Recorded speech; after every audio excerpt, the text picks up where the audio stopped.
ask all of you to settle down, please? May I ask you to sit, please, those who are standing here in the front?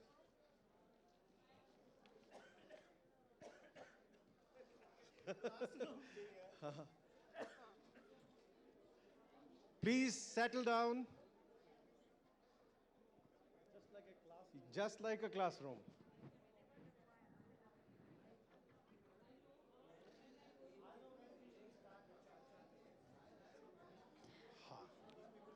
All right. I invite my panelists to the stage. I'm sorry if you are supposed to do that. I'll very quickly invite Ms. Archana Mayaram from the Ministry of Skill Development and Entrepreneurship, Dr. Manoj Kumar, Additional Secretary, Ministry of Law and Justice, Professor Gunjan Gupta from Campus Law Center, DU, Professor Avinash Dadhich, Founding Director of Dhirubhai Ambani University School of Law, Professor Ivneet Walia, Registrar of RGNLU, and Professor Risham Garg from NLU Delhi. I also invite Nusrat Hassan, Managing Partner at Dentons Link Legal, and Ms. Arpita Sen, former Associate General Counsel for Intel. Can I invite all of you to the stage, please?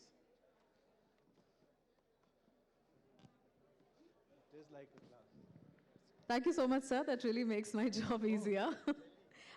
With that, we request you to please commence with the session. Very nice to meet you, Ashish.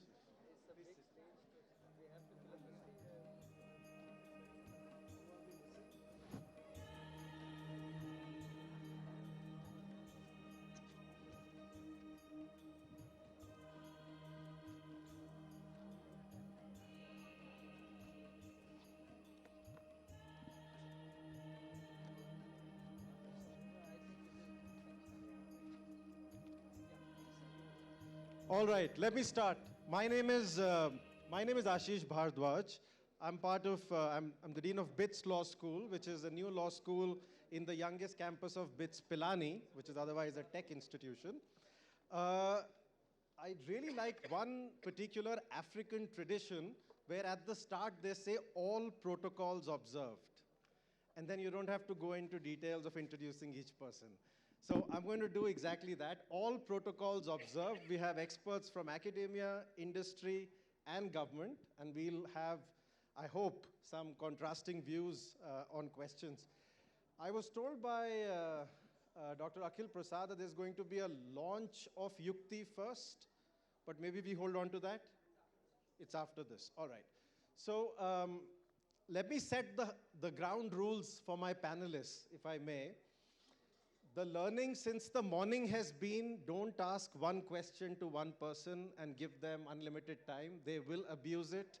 It's academic abuse of dominance when you have the mic.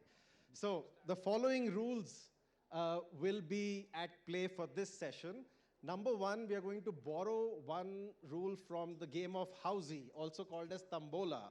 And that rule is that if one perspective has been shared by a speaker, then the other one is encouraged to not touch it at all and go on a slightly different tangent, if possible.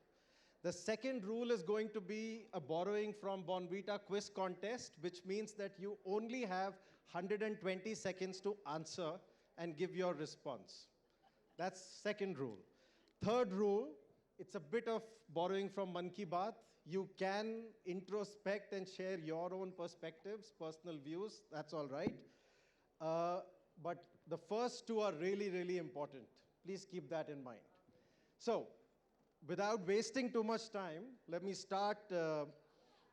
First of all, for those of you who are in the room, can we have one big round of applause for GCAI members who, for the first time, really put together a structured, academically rigorous, practice-based program keeping law students at the center. It's really, it was a long time coming. I will agree with the previous moderator. It's also mini. It's possibly the biggest panel that I'm being asked to moderate. I don't know why they threw me under the bus, but so let's start with the first question. And I'll go from maybe on that corner and then come towards this side. We are doing this panel in the context of an internship program which is being put together by GCAI called YUKTI. What do you think should be the one critical course learning outcome of students who are enrolled in that program? They have to complete 4 weeks of this training, which general counsels are going to provide to them. What, according to you, should be the one most important learning outcomes that students can expect? Ma'am. Yeah, hi, I'm Arpita. Can someone give her a microphone, please? Yeah, hi, I'm Arpita. I used to be the General Counsel for Intel in India. I think mentorship through the YUKTI program it's going to lay the foundation for a lot of what we see is going to come, as proper learning on the job skill set. I think the most important part of the mentorship program will be the ability to give practical and, shall I say, day-to-day guidance on how to apply the academic knowledge that you have gained in a law school into that particular environment. And I think you asked us, or you told us that we have only 120 seconds, so that is impossible to answer any question by any lawyer other than saying yes and no. So I will ask you to indulge me for a few minutes to give a proper insight as to why I think this mentorship program.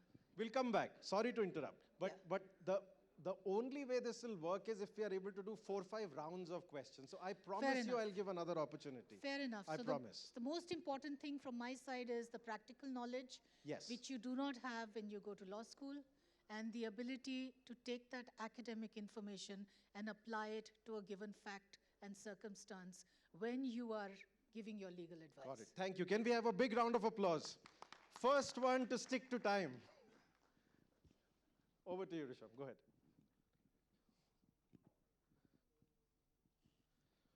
Yeah. YUKTI is a wonderful initiative by the General Counsels Association of India. And the law schools are developing fundamentals in law to the law students. And when they go to practitioners, it is complemented by the practice-related aspects. So both have to merge together. So the best way this internship program is going to help is that the students can work upon their fundamental skills. For example, here the practitioners can show how, let's say, they are structuring the transactions. So it's the business needs. So they are trying to amalgam the law, fundamentals of law, with the business needs, and that is how they're going to evolve and adjust in the future. Thank you. Thank you very much. Third speaker, Avinash. Which course learning outcome do you think will be most impactful? ओम 120 seconds देखिए 1 महीने में कोई ज़्यादा कुछ सीख नहीं सकता है पहली बात तो ये है सीखना क्या है प्रैक्टिकल 1 महीने में कोई नहीं सीख सकता क्या सीखना है पर्पस क्या है एडवोकेट क्यों एग्जिस्ट करता है प्राइवेट सेक्टर में या गवर्नमेंट सेक्टर में जब पर्पस ऑफ लीगल प्रोफेशन वो उसको 1 महीने में देखना चाहिए लॉ स्कूल्स में जो हम उन्हें पढ़ाते हैं वो थ्योरी होती है वो उसके काम से गलतियों से या अचीवमेंट से सोसाइटी या बिजनेस पे क्या इम्पैक्ट पड़ रहा है ये हम लॉ स्कूल्स में नहीं देख पाते हैं तो अगर 1 महीने में वो बहुत क्लोजली ऑब्जर्व करे कि जो मैं काम कर रहा हूँ या जो मेरी लॉ फर्म या मेरे सीनियर काम कर रहे हैं उसका सोसाइटी पे कंपनी पे ऑर्गेनाइजेशन पे एक या इवन इंडिविजुअल्स पे क्या इम्पैक्ट क्या है जब वो ये समझ लेगा कि as a lawyer I have a larger purpose वो पर्पज अगर वो 1 महीने में सीख पाए उसका फ्लेवर ले पाए then definitely all these things can happen automatically. Thank you very much. Another round of applause for sticking to time. Sir, may I ask you to reflect on the same question? Well, I think you should reinvent the format of this discussion, my friend, because you have a very evolved set of panelists here. And you're wasting our time by asking such basic questions in promoting Yukti. No, no. It's absolutely a waste of time. I've wasted the last 6 minutes here already. So just evolve the question. Let the question be a little more free-flowing. Maybe you can talk about our experiential, things that we can share of how Yukti can be shaped up. Yeah. Rather than what Yukti will do. And so let's not make it about Yukti. Let it be a little more evolved and, at least try and gain from the 30, 30, 30 into some 7, some 300 hours of experience here. So please try and reorient it. That question is just too basic. Any internship is going to be very good. Why Yukti? We have done internships. We have learnt out of it. And the first one, second one, third one, fourth one, we progressively evolve. From the first time, we discover the walls and ceilings. And then as we go into second year, third year, fourth year, hopefully with a good mentor, and that's what brings us to mentorship. So evolve your questions a little bit. I think you need a little more nuanced discussion and pointers to discuss. Otherwise, one question, repetitive answers 7 times, you're wasting everybody's time. So let me ask a slightly different question to you. Not only me, ask everyone a different question. I'm talking about the format first. No, the format is not decided by me. If at all it I'm is so, executing a fixed format. try and evolve it on the way. Yeah? Correct. So But you did raise a very important point on how can the nuance of practice be induced in a program which is so time-bound. How it's a challenge for practitioner also as the faculty in this kind of a taught program. So how would practice-based insights come out? Well, for time-bound training programs like internships, where you usually have undergrads going into law firms or to companies in legal teams to learn, a lot depends on the engagement of the mentors or the people in that firm, how much they're able to engage. And therefore, I think training guided by mentorship could make a lot of difference. The same, a set of students, take an example from a given law school, going to different firms and different in-house teams or organizations for training, they all come back with different outcomes. The takeaways are very different. And if we sit down and analyze and try and set some ground rules, how can we set up standards that all of them come with a 90 to 100% takeaway? I think there we'll understand that we need to work a lot on mentoring, a lot on engaging with the place where they're sent. There should be set formulations of what is expected. If we can have a standardized response agenda from each of the law firms that we are sending you students, this is what we want you to do with them. And if you can get their buy-in, it's not easy. Because having interns in different organizations, it's viewed between an asset to a liability, depending on what is the composition, what is the setup, how big is the firm, how much they can contribute, how they are viewed. So a mix of all this, I think it's very important to engage with the teams where the students are being sent for internship. I think that would define the outcomes a lot more. YUKTI, of course, is a fantastic initiative. There's no two questions about it. But then we need to understand what do we need to make it fly. Yeah? Right. Yeah, I want to take a moment here since and Manoj is my classmate, in case people didn't know. We are the 3rd batch of the National Law School. We are often referred to as the guinea pigs because the 5-year course had not seen a single, graduate at the time that we joined the National Law School. What we did have was a trimester term which no one understood at that point in time, right? We were doing 4 papers every 3 months, and at the end of every year, you had to do 1 internship. And what the law school put in its curriculum is the shortened time to understand a course, but a larger number of courses. So what did that leave us with? That left us with the ability to decide which area of law, excites you. And the internship programs are exactly the same. 1 month will give you the flavor to decide whether that particular area of law excites you enough to take it up as a profession. So one of the most important parts of the education system is to provide every student with an opportunity to work in a litigation office, in a law firm, in a corporate office, and in an NGO. And only when you satisfy these 5, 6 different areas will you be able to truly understand what you want to do. So in addition to being, having a great mentor, you also need to have a syllabus which allows you to cross-sectionally understand what are the various areas of law that I could get into. These days, kids don't get that opportunity. Everyone just says, okay, I want to be a corporate lawyer, I want to be a litigator, I want to work in NGO. But have you worked in it already? When we went to Bombay, and I said, I'm from the National Law School, and the question was, what is that? The answer wasn't, where is that? It was, what is that?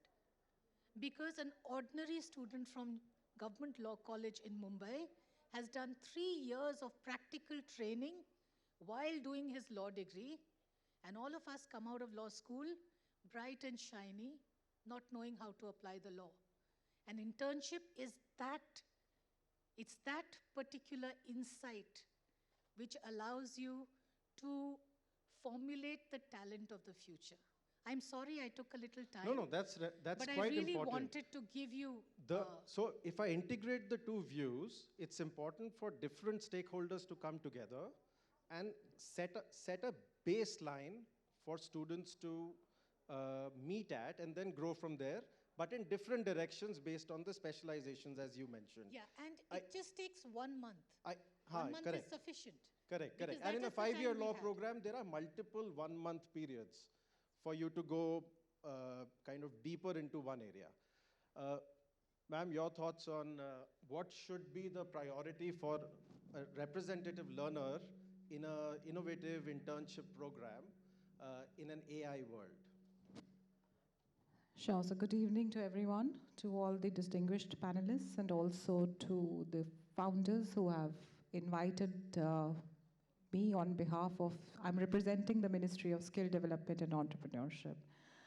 So to add on to what has just been said, the diversification within the legal profession, I think, is or should be at the core of the YUKTI program. It's a very welcome program. I think skilling is very, very important. If you want to send your students and give them an exposure to the real world practices. So like it has been said just before me, litigation, soliciting or advisory, or arbitration. These are 3 broad buckets where the law school students usually go to, right? And I think the YUKTI program should have a clear-cut marking of students. You are targeting 100 students. So how many should go to litigation? Everybody cannot become a counselor. How many could go to soliciting or advisory? How many could have an exposure to arbitration, and how many could also come to the government for an exposure? There is a huge requirement within the government that I see. I've done large part of my career in the finance ministry, where I do see how the global policies are shaping and feeding into the domestic policies. It was said before me by Justice Sikri. When you look at the WTO negotiations, they feed into your domestic policy ultimately. The automatic exchange of information, transfer pricing, these are things that have fed in from G20 into our domestic policies, and there is a whole market now for transfer pricing where also legal background is required. There are so many international negotiations and treaties where you require the advice of the legal fraternity. There are public-private partnerships which have run into trouble. There was no dispute resolution mechanism. You have roads, transport, civil aviation, airport, So there is this large dispute resolution mechanism that also the government was earlier thinking on and is still thinking on. So, there is this whole space which is emerging on green skills, ESG compliances, even the corporates have to now follow. So the scope and the field is vast. You will have to pick which, initiatives you would like the exposure to begin with. I've done bucketing for you for 4. And then curriculum development, because you're talking about developing a program, and I am coming from the skill ministry, I think your curriculum has to be developed by somebody who's out there, by associations, say NASCOM, say sector skill councils, so it will have to be customized, it will have to be tailor-made. You just can't have one-size-fits-all approach to go forward to. You asked me about AI, I can go on and on, but just like in the previous session also it was said that, the courtrooms are now, even the Honorable Supreme Court is now kind of adopting to the AI. And technology is something that we can't live without. And ChatGPT has entered into the courtrooms also and into the drafting of the plaints. But what you feed into the ChatGPT makes all the difference. Two of us are sitting here. If you give me one question and I put it according to my understanding, she puts it according to her understanding, the results would be different. So the knowledge that you have, the understanding of the subject that you have gives you a clear-cut edge of what you feed in and what you get out. And to read it, what the ChatGPT is giving you, and to correct it, and to again, have another round, that I think is the key. So you can't compromise on knowledge and understanding of core principles. I think that we have to retain, even if we want better results from ChatGPT or the AI. So those are my quick views. Thank you. Thank you. So we need a diversity of views from different areas of practice of law. Let me bring in two more layers to the question of learning outcome. And I'm posing it as a collective to you, and you may answer any one of the two. Because the previous speaker did raise AI as something that we have to bring into any practical learning for students. How do you see it evolve? Good afternoon, everyone. I am from Campus Law Center, Law Faculty, Delhi University. And you know that Law Faculty celebrated its 100 years in 2024. And we have been catering, we have been providing knowledge, legal knowledge from all over the country. In fact, Law Faculty, Delhi University is mini India. And the knowledge, legal knowledge which we are providing them is with peanuts, You have number of law colleges, 5-year law colleges, or even 3 years, and they are in no competition with Law Faculty, Delhi University, which provides education with just peanut amounts. This is number one. Not only that, I would say an addition factor that Law Faculty, Delhi University is catering, is having a strength of about 10,000 plus students. So, like the law schools, they are having a limitation, they have few students, and they are focusing on that. Now, where our law faculty students are lacking, that is in internships and in corporate sector. One of the basic reasons which I find in our students is the marking. In our law faculty, if you compare a student from Delhi University, I wish Justice, in the last session, Justice Sikri was here and Mr. Mani was here, and they were talking about they all are Campus Law Center alumni. And I proudly say that our students, they are excelling, but the only thing we find is in internships. Students from 5-year law colleges, they are more preferred. They are actually taking all corporate houses. So the initiative taken by GCAI, YUKTI, is one of a good initiative where they have given, they have considered and given parity, and it's like pan-India. They have called all the law schools, giving them opportunity of internships. Now, as you mentioned in the first question, what are the basic requirements which our students would require, or the kind of internship, what factors are to be taken into consideration? I would point out 5 of them. First is building their foundational skills. Now, time is changing, we are talking about AI. So we have to focus on legal research and analysis.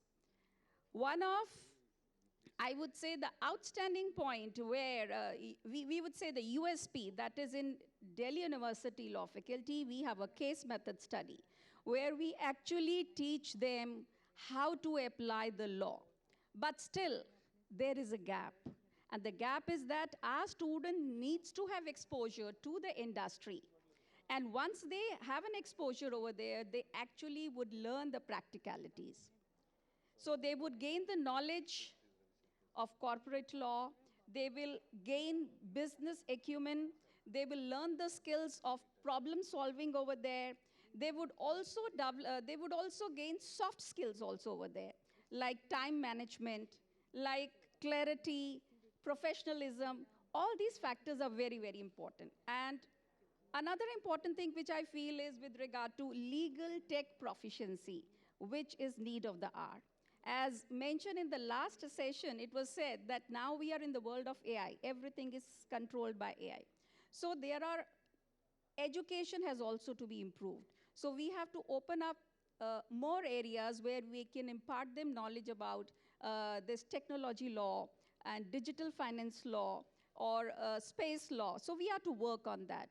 And I really feel lucky to have been invited here. For my students, I'm here so that they get internship. Thank you so much. Thank you very much. Yes, go ahead. Good evening, everyone. I would like to add to what ma'am have said.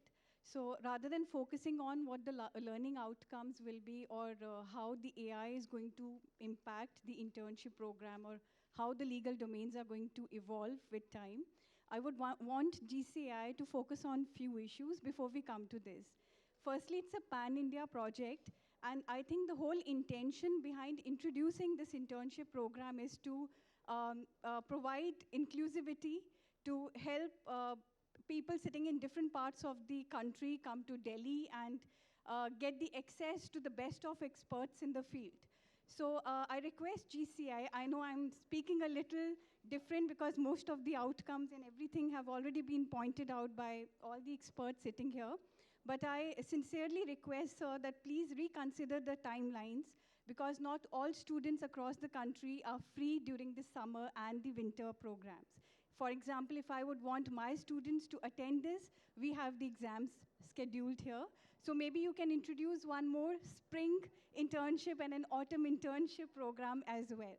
Moreover, we are talking about the artificial intelligence, but how many law students who are coming from very small towns, do they actually have the access to the online databases, or they actually know what an internship program looks like? So you need to tell them that why is it important for them.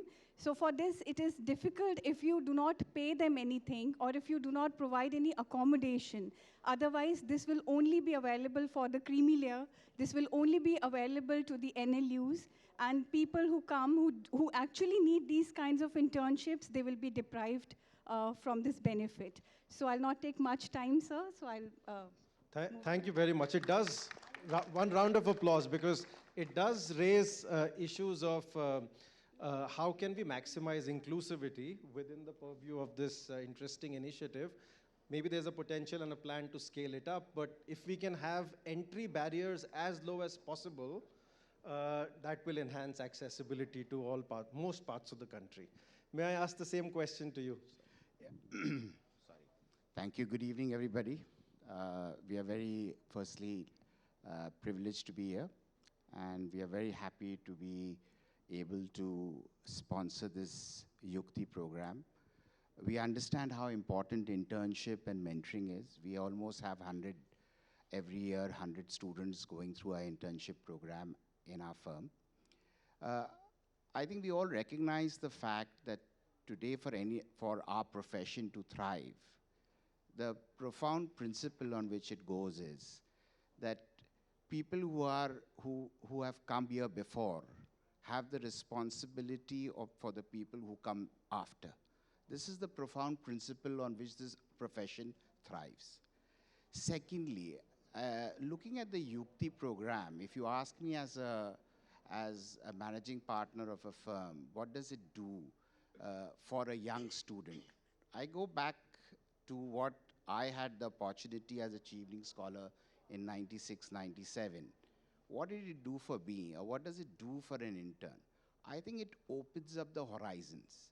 I'm not going to say, I mean, most of the panelists, especially the Arpita or Manoj, who has been a practitioner before he elected to work for the government, I think will recognize the fact that students at that age, when you're a young lawyer or going to become a lawyer, one of the things which you're yearning for is an exposure, is to be able to understand how you are going to take the career. They're hungry. They're hungry. So the fact this YUKTI program, when you look at this program, it's not a learning program. It's not a program where you are going to learn AI or a litigation or the the various subject matter. Nobody learns in 2 days. I haven't learned in 30 years. So we're still learning. The main thing is what you are doing under this, at least that's what I understood from the YUKTI program. It's brilliant because you're opening up horizons for that young to-be graduate. I think that's really fundamentally what you would want to love about this program. And I hope this continues. And of course, we are happy to support it in whatever way we can. Thank you. Thank you very much. I'm going to add another dimension to it.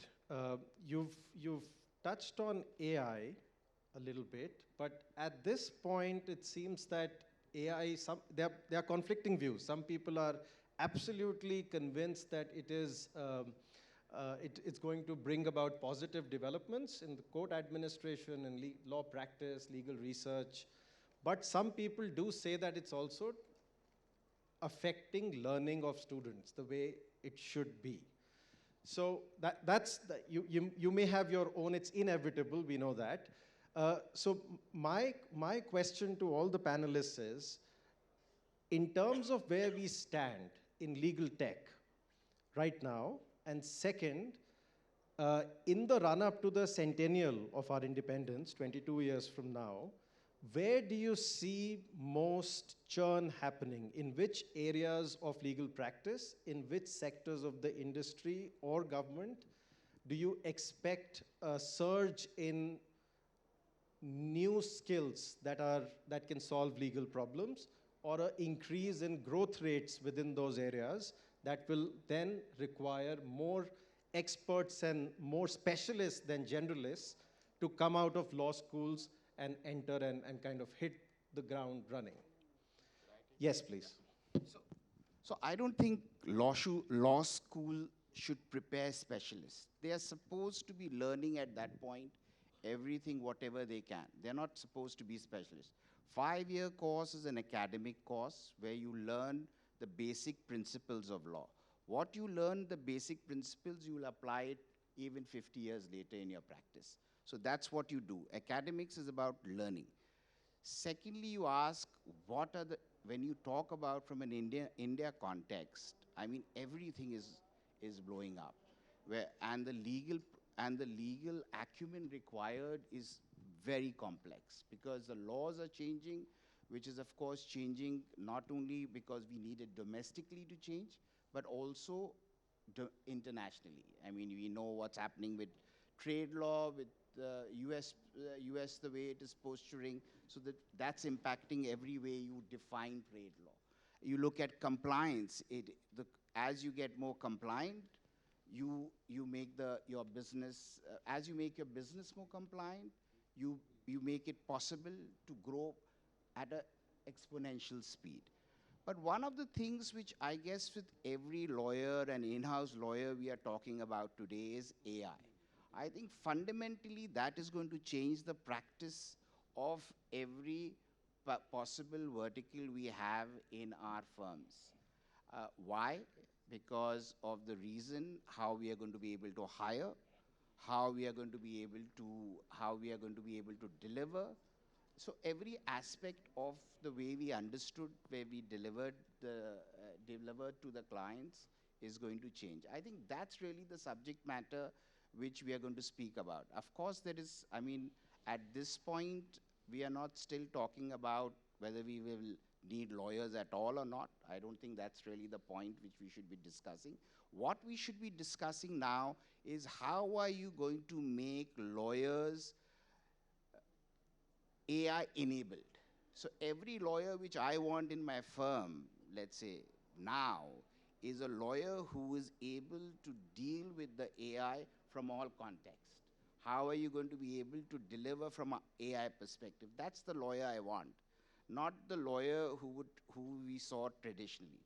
Maybe that's, if that answers the No, question. you're right, you're right. So think of it as a Venn diagram. We are looking at three different things. One is tech savviness.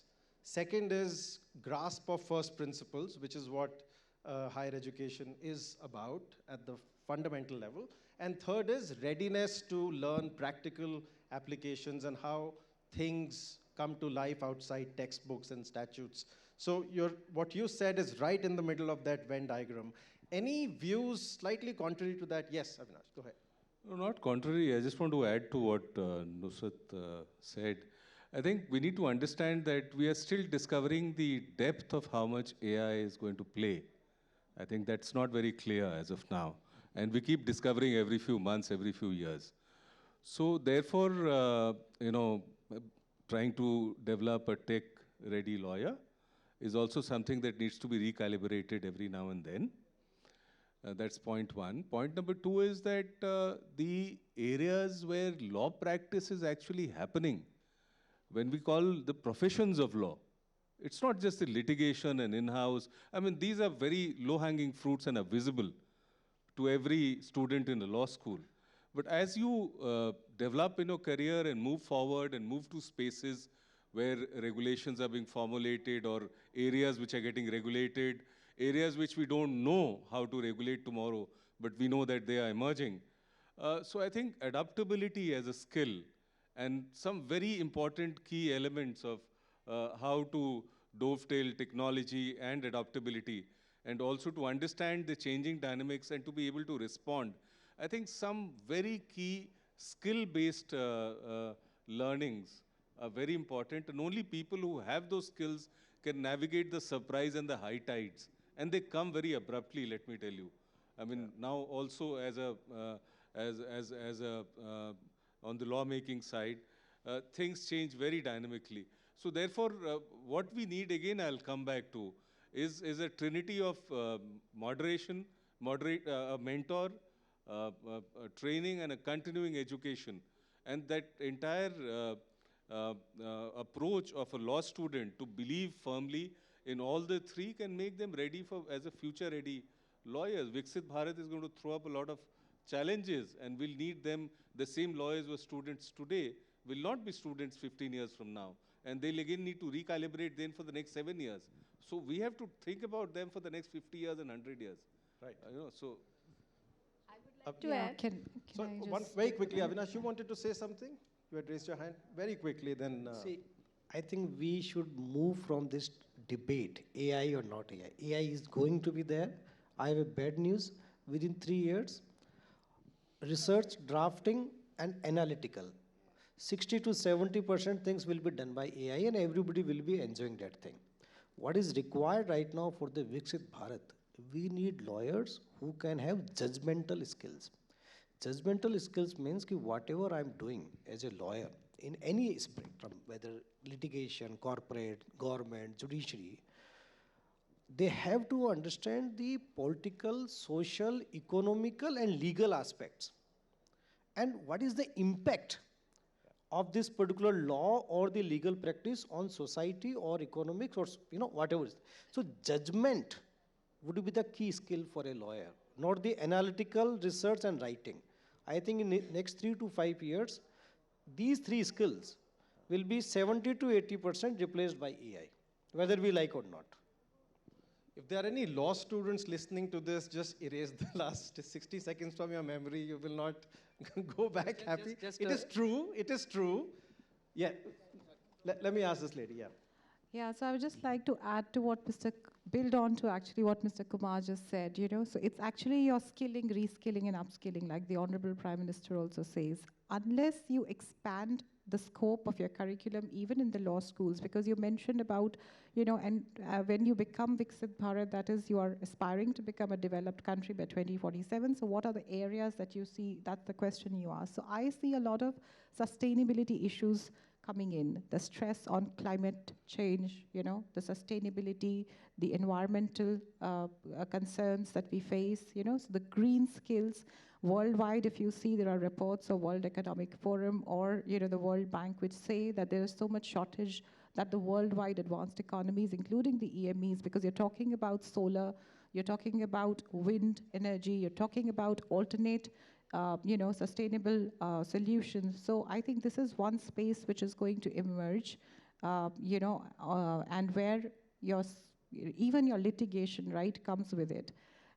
So government also consults with the big law firms like Amarchand Mangaldas or the J. Sagars, so because every component, the landscape has broadened so much that your course curriculums in your law schools also have to change, like for any other school, like Mr. Kumar mentioned. Yeah, internships are very welcome because, like Mr. Hassan had mentioned, they are basically your it broadens your horizon, it broadens your overview. It's like, when we entered service, I entered service 21 years ago. So what did we know? Nothing. So now, you learn on job. So skills should also be before internship. Because when you do your internship also, you should have some skill set when you do your internship, So that's what I wanted to add. Thank you. Yeah, go ahead. So, just two quick points, and thanks, Mr. Hassan, for that wonderful, point blank. So this is, the candid approach. What is the requirement of the law firms? So the law firms want the AI-enabled lawyer, and candidly, several of them have started saying that now we don't need A0, right? So they are just, AI is doing a lot of work which the A0 was doing. So how can you inculcate those skills, technology skills in the law school? So we can start by a step-by-step process. We have already adopted at the National Law School, University, Delhi. We are starting with some of these AI models, for example, the Microsoft Copilot, Google Notebook LM, and there are several others. Now the law firms have resources. They are using some legal models like Legora or Harvey, on which those are proprietary, and there are firewalls, and the students are trained, on that. So now what is required is that law school is catering to the requirements of the employers and what is the demand of the contemporary internship program. So thank you for putting it so wisely that the law school role is to build upon fundamentals and the first principles, and maybe if some practitioners have not focused on fundamentals and first principles, they may not be able to fill that gap even in internship. So that's complementary. And again, one more interesting and major thing is what we have felt: not all practitioners are not good teachers. So there are the practitioners also get an opportunity to interact with the students in this internship and develop that time, give that time. So that soft skills is required both for the students and for the practitioners as well. Thank you. Thanks. Any last words? Because I'm noticing we're running out of time. I would add, please, last word. Yeah, go ahead. I would add the need today is we require professors of practice in our departments where they can give an exposure to our students. UGC has come out with that appointment of professors from the industry, but till date, it has not been incorporated in Delhi University. I don't know about other law schools. So the industry has to join us. Like we require the actual practitioners to come to the institutions and train the lawyers how it is applied. Similarly, the industry which requires the lawyers, they should also be given exposure there to train them with the new areas of law. Thank you. Thank you. You wanted to say something? Please, go ahead. Because I have to Go ahead. I intervene wanted- here. Had it been my hand, I would have done this. No, I would have done it had it been my hand, I would have done it, but then it is at the level of the authorities, competent Yes, authorities. that's true. This I mean, actually builds on she's to... been waiting for a while. This Avinash, one actually- second. She's been waiting for a while. I'll come back to you. Go ahead. Yeah, I would just like to say that this is actually the initiative of the National Education Policy of 2020 of the government, also where education has to be integrated with vocation. You know, so from class 6 onwards now, the component of vocational education has been incorporated into the formal education because that is, to give them an exposure from early on, because every student doesn't complete the schooling also. There are school dropouts also, right? Right. So one, that, and secondly, now with the ITI upgradation scheme, this is just a recently announced initiative of the government and very close to the heart of the Honorable Prime Minister also. So the whole idea is where the industry comes and drives the whole ITI, you know, from starting from the curriculum development to training the students, because without that, there will always be a disconnect. So I would be happy to see going forward when the higher educational institutions and the law schools would also see that kind of an integration with the industry and academia and the private partners. Thank you. That's very good to hear that. No doubt it is part of national education policy. But then I would also mention at this platform, just few seconds, that our students, they are given a kind of platform by the university by providing them funds. Our own students from Campus Law Center too, they had come out with a software that was Lexpor. It is really has done wonders. And that was the university-sponsored one. So such sponsorships are required to encourage the students as well as from the industry people. That's right. Thank you. That's right. Mr. Hassan, go ahead. Yeah, no, I think Arpita, you wanted to say something. Then I think in the broader scheme of things, AI is here to stay. Everybody knows that. I think it needs to be used as a tool. We've had substantial changes in law in the last 10 years.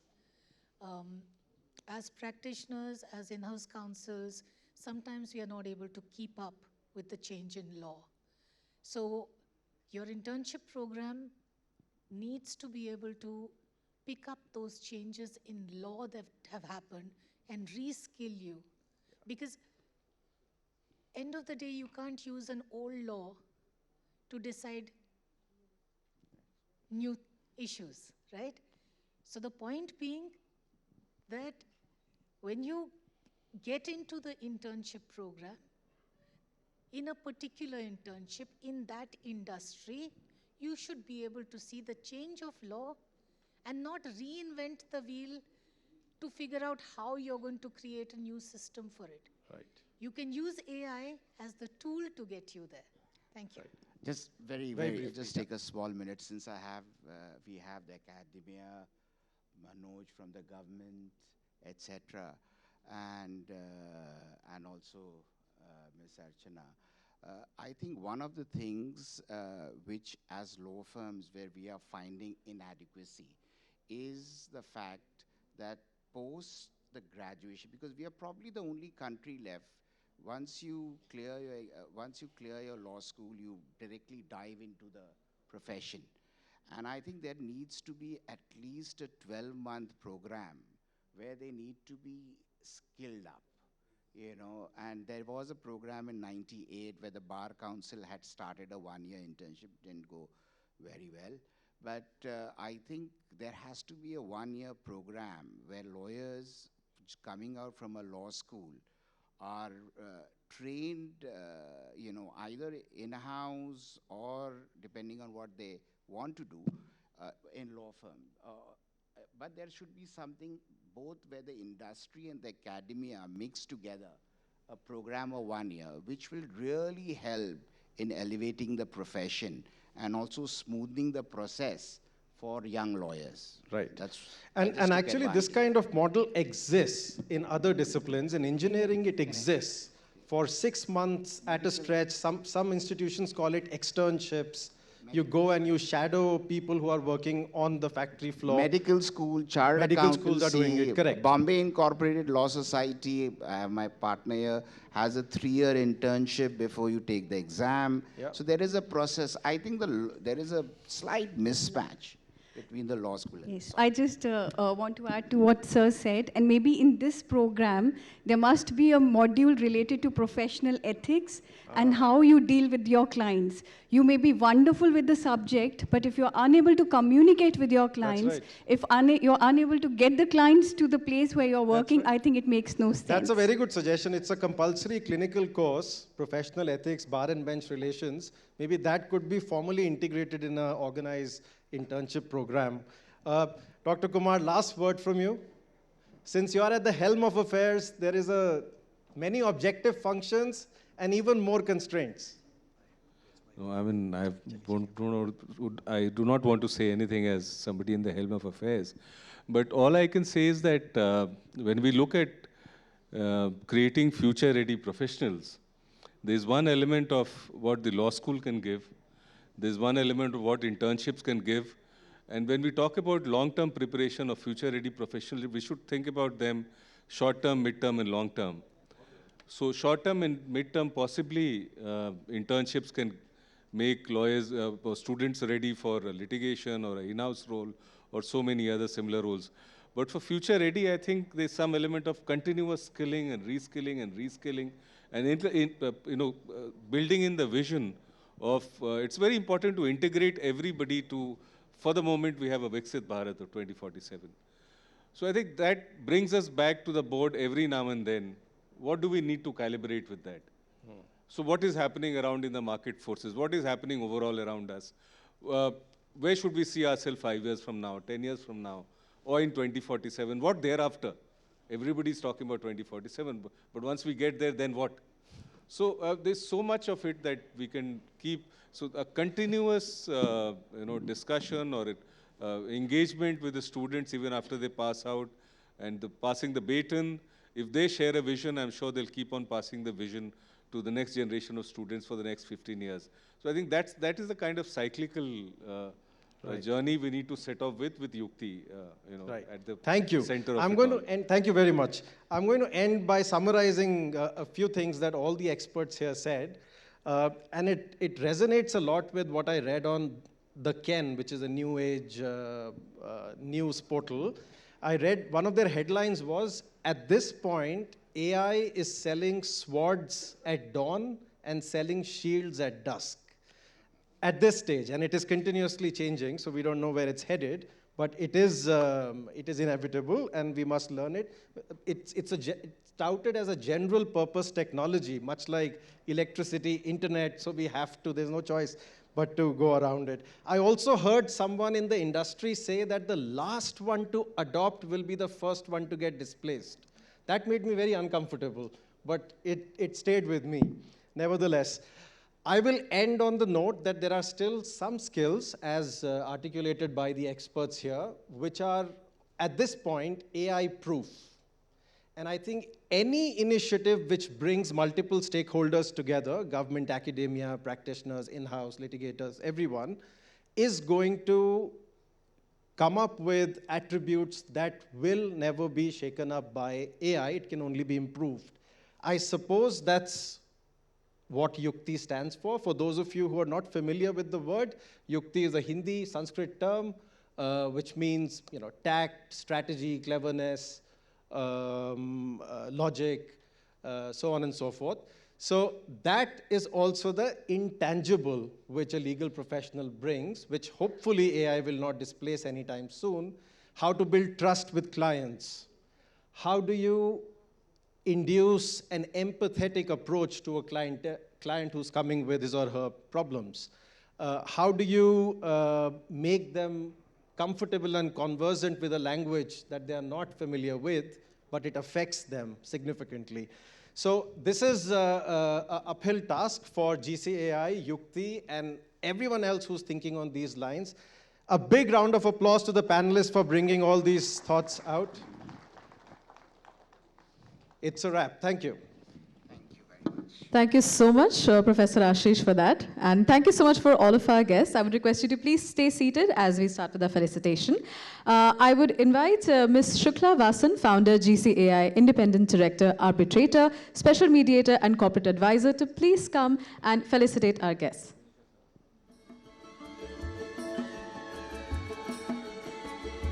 As we see that she is previously engaged, we would like to call upon Ms. Lubinisha Shaha.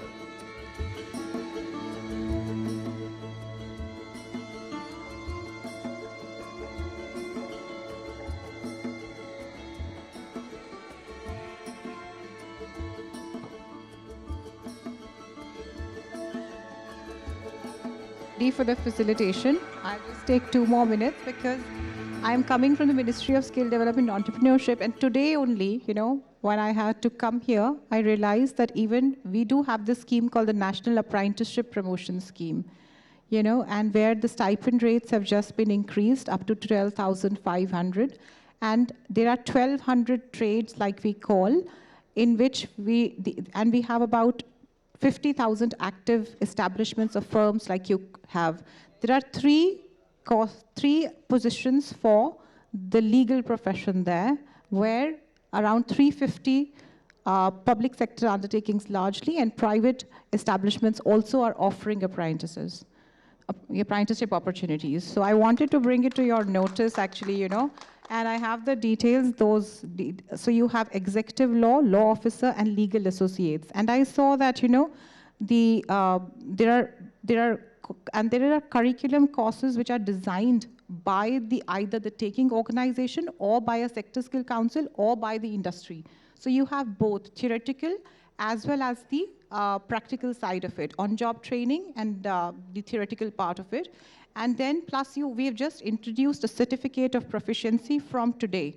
It is going to be issued from today, certificate of proficiency. So it is going to be based on the assessment that would be carried out by the establishment itself. So there is an opportunity which already exists in terms of apprenticeship. So you can promote it in your law schools.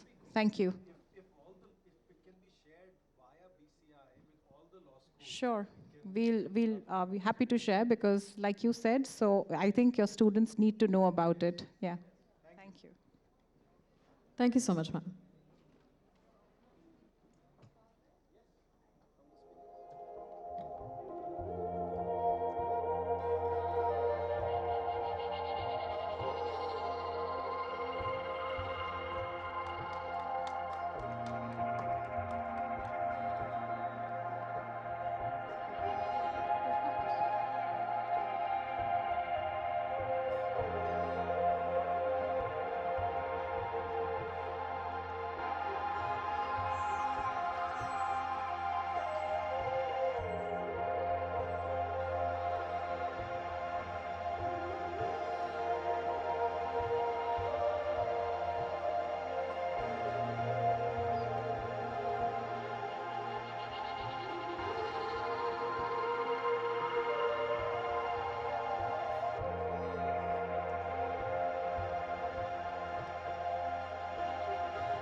I would request all of you to please have a group photo.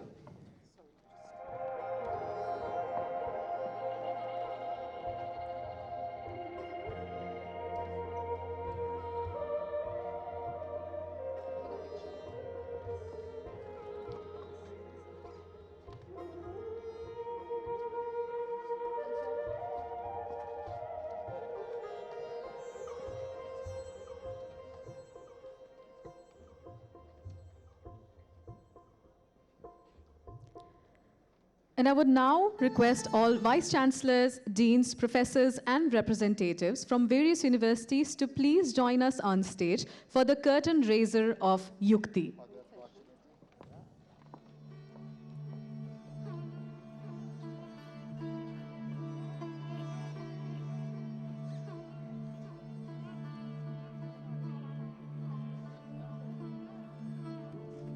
Please come on stage for the YUKTI curtain raiser.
as we can see that everybody is on stage now, I would request Ms. Achra Mayarang to launch YUKTI. Thank you.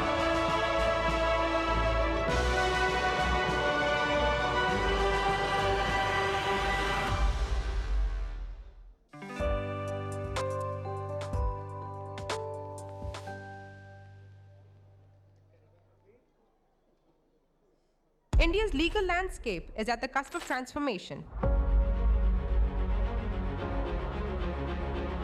In today's fast-changing world, the legal profession must keep pace with the needs of business, society, and global progress.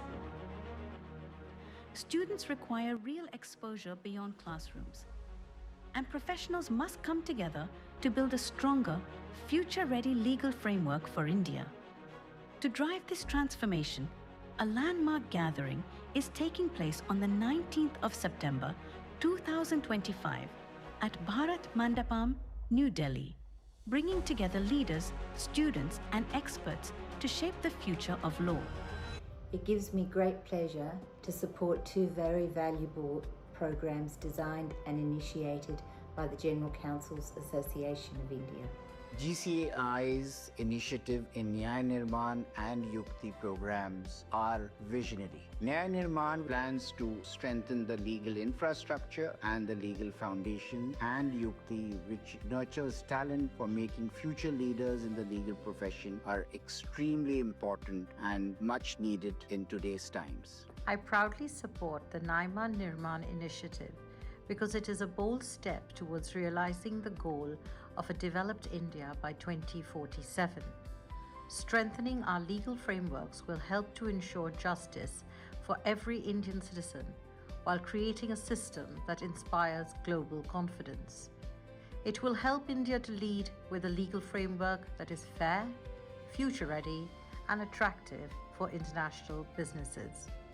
Internships are where legal education comes alive. They transform classroom learning into practice readiness, offering students the opportunity to apply theory, develop practical skills, and engage with the legal profession firsthand. The second initiative is the National Internship Mentoring and Skilling Program, or called YUKTI, to enable law students to obtain practical guidance and exposure to the legal work performed by in-house counsels for their companies. We at Baker McKenzie also look forward to contributing our own lawyers' time and teaching input to the program, which we hope will enable students to gain valuable insights into cross-border and global best practices. Congratulations to the GCI on this wonderful initiative. We at Bahura Navigator and Counselect are excited to be part of YUKTI, the groundbreaking internship, upskilling and mentorship program. The in-house legal community has been a transformative force in the Indian legal ecosystem, and programs like YUKTI will create new opportunities for future of legal talent in India. My internships have taught me that the knowledge from books becomes powerful only when put into practice. I learned skills beyond books and classrooms. I developed skills such as communication skills, managing deadlines, working with professionals, and taking ownership of my work. Law curriculum isn't making students industry ready. Students aren't getting good internships, and even when they get, senior partners and the corporate leaders aren't getting time to train them. I think it's an excellent initiative of General Counsel Association of India to bring who's who of legal industry to the students to train the students. I congratulate them for this initiative. This internship program will give us immense opportunities like interacting with industry experts and also expose us to various nuances of various industries. A bridge between our classroom learning and the industry. The reason why YUKTI internship program is one of the best that I have seen is because it blends practicality with theory, and so flawlessly because it includes numerous evolving fields. It possesses automotive, it has aviation, it has technology, it has cyber and whatnot. And this gives the students an opportunity to explore themselves in a very practical manner. We stand firmly with GCI in driving these transformative efforts and remain committed to supporting initiatives to build a stronger, progressive and inclusive ecosystem. Initiatives such as this are not just programs. They are gateways to shaping the future of legal education and professional training. Students will get connected directly with the multinational companies by bridging the gap between the academics and the industry. Students will really get a real-time exposure to the practices, challenges, and nuances of corporate law. These initiatives reflect a visionary commitment to strengthen India's legal architecture in step with our national aspirations. By fostering such dialogues, you are not only making the young generation progressive, but you're also making them future ready and empower the next generation of legal professionals to shape India's journey towards Viksit Bharat. We are very grateful for this opportunity. It has helped me carve out the path for my professional ambitions. I believe that the YUKTI internship project being conducted by the GCAI will be a great platform for law students to hone their skills to become better advocates. My heartfelt congratulations once again to GCAI, and I look forward to witnessing the positive and long-lasting impact for this program will be created. Thank you. Thank you. Thank you. So looking forward to the internship. Please give a huge round of applause. I would request all to please just come together for a photograph.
Thank you, everyone.